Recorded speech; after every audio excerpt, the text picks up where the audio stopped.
గురూజీ 72 గంటల్లోనే ఫోన్ లోనే అద్భుతమైన జ్యోతిష్య పరిష్కారం చూపిస్తారు. నమ్మండి, నమ్మకపోండి, ఇది నిజం. శ్మశాన కాళి రుద్ర చౌడీదేవి ఆరాధకులు నంబర్ 1 వశీకరణ స్పెషలిస్ట్ గురూజీ. మనిషి పుట్టుక నుండి చనిపోయే వరకు వచ్చే అన్ని క్లిష్టమైన సమస్యలకు పరిష్కారం ఇక్కడ లభిస్తుంది. విద్య, ఉద్యోగం, వ్యవహారం, స్త్రీ ప్రేమ, పెళ్లి, సంతానం, స్త్రీ పురుష వశీకరణం, భూవశం, భార్యాభర్తల కలహాలు, కోర్టు సమస్యలు, విడాకుల సమస్యలు, చేతబడి, అప్పుల బాధ, ఇంకా మీకు ఎలాంటి సమస్యలు ఉన్నా 72 గంటల్లోనే శాశ్వత పరిష్కారం చేయబడి. గురు బ్రహ్మ గురుర్విష్ణు గురుర్దేవో మహేశ్వర గురు సాక్షాత్ పరబ్రహ్మ తస్మై శ్రీ గురువే నమః. జ్యోతిషాభిమానులందరికీ నమస్కారం. శ్రీ పరాభవ నామ సంవత్సరం ఉగాది పండుగ శుభాకాంక్షలతో 2026 మార్చి నెల 19వ తారీఖు గురువారం రోజు మనకు తెలుగు సంవత్సరం ప్రారంభమవుతోంది. ఈ తెలుగు సంవత్సరాలు 60 సంవత్సరాలు మనకున్నాయి. ఈ 60 సంవత్సరాలకి కూడా తెలుగు 60 పేర్లు పెట్టడం జరిగింది. ప్రభవ నుంచి అక్షయ వరకు 60 పేర్లు మనకు ఈ తెలుగు సంవత్సరాలకు ఉన్నాయి. ఈ 2026 మార్చి 19వ తారీఖు గురువారం రోజు వస్తున్నటువంటి ఈ తెలుగు సంవత్సరానికి, ఈ ఉగాది పండుగకు శ్రీ పరాభవ నామ సంవత్సరం అని పేరు పెట్టడం జరిగింది. ఈ 60 సంవత్సరాలలో ఈ పరాభవ నామ సంవత్సరం 40వ సంఖ్య. ఇప్పుడు గతంలో శ్రీ విశ్వావసు నామ సంవత్సరం అయిపోయింది కదా గత ఏడాది, దాని సంఖ్య 39. ఇక 2027 ఏప్రిల్ నెల 6వ తారీఖున మరొక ఉగాది పండుగ రాబోతుంది. దీని తర్వాత పరాభవ నామ సంవత్సరం తర్వాత ఆ ఉగాది పండుగ, ఆ సంవత్సరం పేరు శ్రీ ప్లవంగ నామ సంవత్సరం. అది 41వ సంవత్సరం. ఇప్పుడు వస్తున్నటువంటి ఈ మార్చి 19వ తారీఖు వస్తున్నటువంటి ఈ ఉగాది పండుగ, ఈ తెలుగు సంవత్సరం పేరు శ్రీ పరాభవ నామ సంవత్సరం.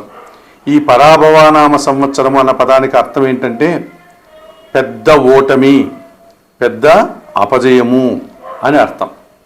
ఎవరికి అపజయము? ఇద్దరు శత్రువులు ఉన్నారనుకోండి, అందులో ఒకరు ఓటమిని పాలవుతారు. అయితే ఈ సంవత్సరము అందరూ ఓటమి పాలయ్యేటువంటి అవకాశం ఉంటుంది. రాజకీయ నాయకులు కానీ, రాజకీయ పార్టీలు కానీ, వ్యాపారవేత్తలు కానీ, మనుష్యులు కానీ, ఎవరైనా సరే ఓటమి పాలు, పరాజయం, అపజయాలు ఎక్కువ అవుతూ ఉంటాయి. ఓటమి రుచి చూడాల్సి ఉంటుంది ఈ సంవత్సరము అని దీనికి అర్థం. అయితే మన పెద్దవాళ్ళు కేవలం అటువంటి సాధారణమైనటువంటి అర్థంతో ఈ పరాభవ నామ సంవత్సరాన్ని ఆ పేరు పెట్టలేదు. మనలో ఉన్నటువంటి అంతఃశత్రువులు ఏవైతే ఉన్నాయో, కామ, క్రోధ, మోహ, మద, లోభ, మదమాశ్చర్యాలు అనేటువంటివి ఏవైతే ఉన్నాయో, ఈ 6 అరిషడ్ వర్గాలను, ఈ అంతఃశత్రువులైనటువంటి ఈ కామము, మోహము, మదము, అసూయ, క్రోధము, ద్వేషము, ఇవి ఏవైతే ఉన్నాయో వీటిని ఓడించాలి. వాటికి ఓటమి పాలు. అంటే మనిషి నిగర్విగా, నిజాయితీగా, మంచి మనిషిగా ఎదగాలి. ఈ చెడు ఓటమి పాలు కావాలి. ఈ చెడు లక్షణాలను మనం ఓడించాలి అన్నటువంటి ఒక సదుద్దేశంతో, ఒక పరమార్థాన్ని ఈ పండగ పేరుగా, ఈ సంవత్సరం పేరుగా మన పెద్దలు చెప్పడం జరిగింది. ఈ సంవత్సరం మనకు నవగ్రహాలలో దేవగురువు అయినటువంటి బృహస్పతి గురువు జూన్ నెల 2వ తారీఖు వరకు మిథున రాశిలో ఉండి, జూన్ నెల 2వ తారీఖున ఉదయం పూట 6 గంటలకంతా ఆయన కర్కాటక రాశిలోనికి ప్రవేశిస్తాడు. సో గురువు మిథున రాశి నుంచి కర్కాటక రాశిలోనికి ప్రవేశిస్తాడు. ఆ తర్వాత ఆయన కర్కాటక రాశిలోనే ఈ రాబోయే తెలుగు సంవత్సరం 2027 ఏప్రిల్ 6 వరకు ఆయన కర్కాటక రాశిలో సంచరిస్తాడు.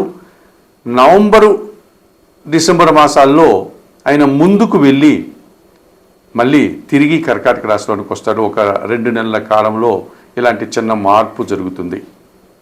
అంతకుమించి గురువు జూన్ వరకు మిథున రాశిలో, జూన్ 2 తర్వాత కర్కాటక రాశిలోనే ప్రధానంగా ఆయన సంచారం ఉంటుంది. అలాగే శని భగవానుడు ఈ మకర కుంభరాశులకు అధిపతి అయినటువంటి శని భగవానుడు కర్మకారకుడు మీనరాశిలోనే ఈ సంవత్సరం అంతా ఉంటాడు. 2027 జూన్ వరకు ఆయన మీనరాశిలోనే సంచారం కొనసాగుతుంది. ఆయనలో కొత్తగా మార్పులు ఏమీ కనపడడం లేదు. ఇక కుంభరాశిలో ఉన్నటువంటి రాహువు, అలాగే సింహరాశిలో ఉన్నటువంటి కేతువు ఈ నూతన తెలుగు సంవత్సరం పరాభవనామ సంవత్సరంలో 2026 డిసెంబర్ 5 వరకు కుంభరాశిలో ఉన్నటువంటి ఈ రాహువు కుంభరాశిలో డిసెంబర్ 5 వరకు ఉండి డిసెంబర్ 5 తర్వాత ఆయన మకర రాశిలోనికి తిరోగమనం, ఆయన వెనుకకు ప్రయాణం చేస్తాడు. డిసెంబర్ 5 తర్వాత ఆయన ఈ సంవత్సరం అంతా కూడా మకర రాశిలోనే ఆయన సంచారం కొనసాగుతుంది. అలాగే సింహరాశిలో ఉన్నటువంటి కేతువు ఈ 2026 డిసెంబర్ 5వ తారీఖు వరకు సింహరాశిలో ఉండి ఆ తర్వాత ఆయన డిసెంబర్ 5 నుంచి కర్కాటక రాశిలోనికి ప్రయాణం చేస్తాడు. ఆయన కూడా తిరోగామిగా వెనుకకు మరలి డిసెంబర్ 5 నుంచి కర్కాటక రాశిలోనే ఆయన సంచారం కొనసాగుతుంది. ఈ రకంగా గురువు మిథున రాశి నుంచి కర్కాటక రాశికి జూన్ 2న మారుతున్నాడు.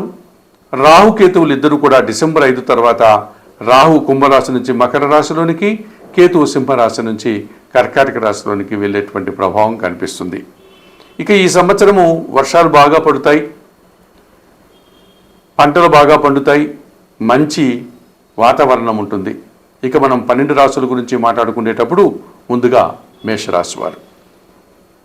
ఎంతవరకు కర్కాటక రాశి వారు ఈ 2026 మార్చి 19న ప్రారంభమవుతున్నటువంటి తెలుగు సంవత్సరం శ్రీ పరాభవనామ సంవత్సరంలో కర్కాటక రాశి వారికి వార్షిక ఫలితాలు.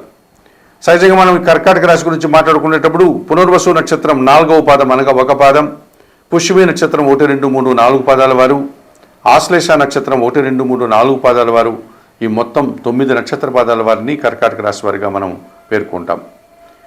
ఈ కర్కాటక రాశి వారికి శ్రీ పరాభవనామ సంవత్సరంలో ఆదాయం 2, వ్యయం 11, రాజ్యపూజ్యం 4, వ్యయం 7. ఈ సంవత్సరం షష్టమ భాగ్యాధిపతి అయినటువంటి గురువు 2026 జూన్ 2వ తారీఖు నుంచి జన్మరాశిలో అనగా ద్వితీయ భావంలోనికి రావడం వల్ల కర్కాటక రాశి వారు మంచి ఫలితాలను పొందుతారు. అతిచార రీత్యా నవంబర్ డిసెంబర్లో గురువు సింహరాశిలోనికి ప్రవేశించడం కూడా ఈ కర్కాటక రాశి వారికి లాభదాయకంగా చెప్పుకోవచ్చు. జన్మరాశులను ద్వితీయములోను జూన్ 2 తర్వాత గురువు సంచారం కర్కాటక రాశి వారికి విద్యార్థులకు మంచి ఫలితాలను ఇస్తాడు. పోటీ ప్రపంచంలో మంచి విజయాలను అందిపుచ్చుకుంటారు. సమాజంలో గౌరవ మర్యాదలు, వృత్తి ఉద్యోగ వ్యాపారంలో కూడా రాణిస్తారు. తండ్రి నుంచి కూడా ఆస్తుపాస్తులు అందుకుంటారు. ఇక సప్తమ అష్టమాధిపతి అయినటువంటి శని భాగ్యములో 50% శుభ్రతాన్ని అందిస్తున్నాడు. మీనరాశిలో కర్కాటక రాశి వారికి పనివారి సహకారం కొన్ని సందర్భాల్లో ఉంటుంది. వృత్తి ఉద్యోగ వ్యాపారంలో పనిభారం ఉంటుంది. పనికి తగిన ఫలితాన్ని అందుకుంటారు. వ్యవసాయ రంగంలో లాభాలు కూడా అందుకుంటారు. ఇక అష్టమ భావంలో కుంభరాశిలో రాహువు, సప్తమ భావంలో డిసెంబర్ 5 వరకు ఆయన అష్టమం నుంచి సప్తమ భావానికి రాహువు రావడం వల్ల ఈ రెండు కూడా ప్రతికూలంగా సంచరిస్తున్నాయి. అష్టమ సప్తమ భావాల్లో అనగా కుంభ మకర రాశుల్లో రాహు సంచారం వీరికి పూర్తిగా ప్రతికూల ఫలితాలను ఇస్తుంది. అలాగే ద్వితీయ జన్మరాశిలోను అనగా సింహరాశిలోను మరియు కర్కాటక రాశిలోను కేతు సంచారం కూడా పూర్తిగా ప్రతికూల ఫలితాలను ఇస్తుంది. ఇక కర్కాటక రాశ్యాధిపతి అయినటువంటి చంద్రుడు ఈ సంవత్సరం అంతా 70% శుభ్రతాన్ని అందిస్తాడు.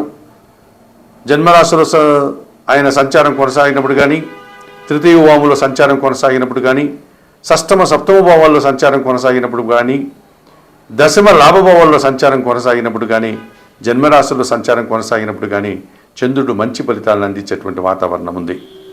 అలాగే పంచమ దశమాధిపతి కుజుడు వీరికి 3 నెలల పాటు భూవాహన లాభాలని, రియల్ ఎస్టేట్ రంగంలో లాభాలని అందిస్తాడు.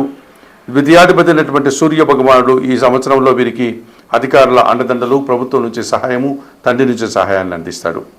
తప్పనిసరిగా కర్కాటక రాశి వారు భాగ్య శనిదోషం నుంచి బయటపడడానికి ఆంజనేయ స్వామిని ప్రతి శనివారం దర్శించి స్వామివారికి పూజాది కార్యక్రమాలు నిర్వర్తించండి.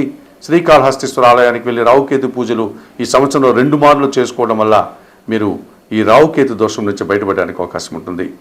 జూన్ 2 వరకు కర్కాటక రాశి వారికి వ్యయంలో గురువు సంచరిస్తున్నాడు కనుక ఏమాత్రం అవకాశం ఉన్నా రాఘవేంద్ర స్వామిని దర్శించి నమస్కరించుకోవడం వల్ల మరింతగా మంచి ఫలితాలను పొందగలుగుతారు.